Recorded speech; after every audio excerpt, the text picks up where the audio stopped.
Hello दोस्तों, PGT में हमारा आज का टॉपिक है शिक्षा और दर्शन में संबंध। सबसे पहले हम जानते हैं दर्शन क्या होता है। पाश्चात्य देशों में दर्शन का सर्वप्रथम विकास यूनान में हुआ था। दर्शन को अंग्रेजी में फिलॉसफी कहते हैं, जो दो ग्रीक शब्दों फ्लॉस और सोफिया से मिलकर बना है। फ्लॉस का अर्थ है प्रेम और सोफिया का अर्थ है ज्ञान। तथा फिलॉसफी का अर्थ है ज्ञान से प्रेम। दर्शन की कुछ महत्वपूर्ण परिभाषाएं देख लेते हैं हम लोग। निष्ठे के अनुसार दर्शन ज्ञान का विज्ञान है। कामटे के अनुसार दर्शन विज्ञानों का विज्ञान है। डॉक्टर सर्वपल्ली राधाकृष्णन के शब्दों में दर्शन सत्य के स्वरूप की तार्किक विवेचना है। हम लोग दर्शन का अध्ययन क्षेत्र देख लेते हैं। भारतीय चिंतक दर्शन के अध्ययन क्षेत्र को 3 भागों में बांटते हैं। पहली है तत्व मीमांसा। इसमें सृष्टि, सृष्टा, आत्मा, परमात्मा, जीव जगत एवं जन्म मरण की व्याख्या की जाती है। ज्ञान मीमांसा के अंतर्गत ज्ञान प्राप्त करने के साधन व ज्ञान प्राप्त करने की विधियां आदि आते हैं। मूल्य एवं आचार मीमांसा, इसके अंतर्गत मानव जीवन के आदर्श मूल्य की विवेचना की जाती है तथा मानव जीवन के अंतिम उद्देश्य को प्राप्त करने के साधनों की विवेचना की जाती है। हम दर्शन और शिक्षा में संबंध देखेंगे।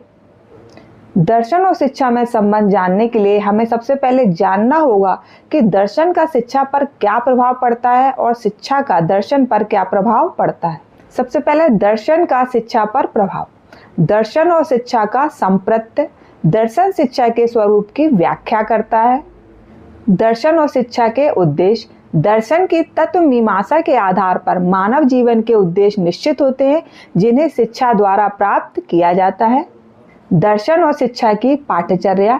दर्शन की ज्ञान मीमांसा के आधार पर शिक्षा की पाठ्यचर्या में इस ज्ञान का समावेश किया जाता है, जो व्यक्ति के लौकिक और पारलौकिक जीवन के लिए आवश्यक होता है। दर्शन और शिक्षण विधि। दर्शन की ज्ञान मीमांसा में मानव ज्ञान और ज्ञान प्राप्त करने की विधियों की व्याख्या होती है। इसी के आधार पर दार्शनिक शिक्षण विधियों को निश्चित किया जाता है। दर्शन और अनुशासन। दर्शन की मूल्य एवं आचार मीमांसा के आधार पर ही शिक्षा में अनुशासन का संप्रत्य निश्चित किया जाता है। दर्शन और शिक्षक और शिक्षार्थी। दर्शन की तत्व मीमांसा में मानव के स्वरूप, आचार मीमांसा में उसके उचित अनुचित कार्यों की व्याख्या की जाती है। दर्शन की इसी व्याख्या के आधार पर शिक्षक और शिक्षार्थी के स्वरूप एवं उनके कर्तव्य निश्चित किए जाते हैं। दर्शन व विद्यालय। दार्शनिकों के मत के अनुसार यह निर्धारित किया जाता है छात्रों को सर्वोत्तम शिक्षा कहाँ और किस वातावरण में दी जाए। हम देखते हैं शिक्षा का दर्शन पर प्रभाव। दर्शन के निर्माण और विकास दोनों ही कार्यों के लिए शिक्षा अति आवश्यक है। शिक्षा दर्शन के निर्माण की आधारशिला है। शिक्षा दर्शन को जीवित रखती है। शिक्षा दार्शनिक सिद्धांतों को मूर्त रूप देती है। शिक्षा दर्शन को नई समस्याओं से परिचित कराती है। शिक्षा दर्शन को गतिशील रखती है। हम विभिन्न दार्शनिकों के मत के अनुसार शिक्षा और दर्शन में संबंध देखेंगे। रॉस महोदय के शब्दों में दर्शन और शिक्षा एक सिक्के के 2 पहलुओं के समान है। जेंटिल महोदय के अनुसार दर्शन की सहायता के बिना शिक्षा सही मार्ग पर नहीं चल सकती। एडम्स के अनुसार शिक्षा दर्शन का गत्यात्मक साधन है। एडम्स ने अपनी प्रसिद्ध पुस्तक modern development in educational practice में अनुशासन के 3 रूप बताए हैं।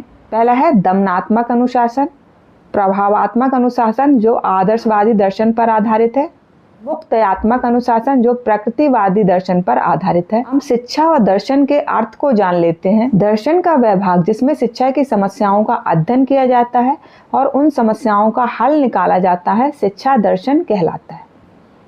हम शिक्षा दर्शन की प्रकृति को देख लेते हैं।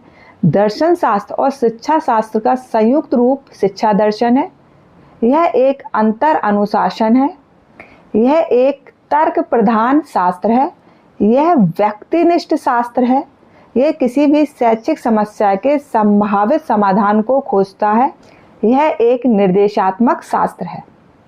हम शिक्षा दर्शन के अध्ययन के महत्व को देख लेते हैं। पहला है शिक्षा दर्शन द्वारा ब्रह्मांड और उसमें मानव जीवन के प्रति विभिन्न दृष्टिकोणों का ज्ञान होता है। शिक्षा दर्शन द्वारा मानव जीवन के विभिन्न उद्देश्यों और उन्हें प्राप्त करने के उपायों का ज्ञान होता है। इसके द्वारा शिक्षा के अर्थ और उद्देश्यों का ज्ञान होता है। इसके द्वारा शिक्षा की पाठ्यचर्या संबंधी ज्ञान होता है। शिक्षा दर्शन के अध्ययन से शिक्षण विधियों का ज्ञान होता है। शिक्षा दर्शन में विभिन्न दर्शनों एवं उनके द्वारा अनुशासन की समस्या पर व्यक्त विचारों का अध्ययन किया जाता है।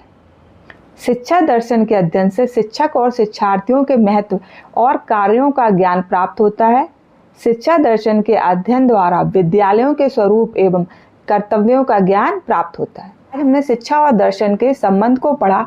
अब हम अगली क्लास में पीजीटी के एक नए टॉपिक के साथ मिलते हैं। अगर आपको वीडियो पसंद आ रहा है तो इसे लाइक, शेयर, सब्सक्राइब जरूर करें। थैंक यू बच्चों।